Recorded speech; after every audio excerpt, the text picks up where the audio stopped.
hukuncin wanda ya samu shakka a cikin sallansa bai san raka'a nawa yayi ba, 3 ne ko 4 ne misali.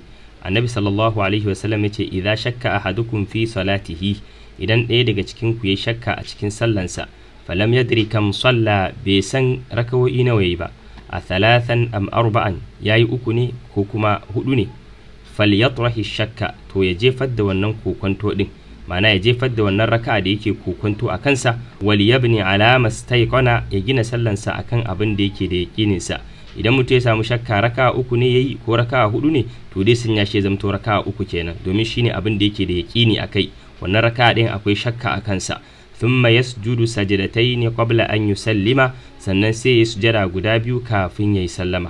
Fa in kana salla 5, idan ya kasance sallah raka'a 5 yayi, shafa'ana salatahu, to wannan sujada guda 2 da zai yi kafin sallama zai zamto shafa'i ne ga sallansa, sai zamto a madadin raka'a 1 kenan. Wa in kana salla tamaman, idan kuma ya kasance yayi sallah cikakke ne, kana ta targhiman lishaitan, ya zamto wannan sujada guda 2 da zai yi ya zamto tumurmusa hanci ne na shedan.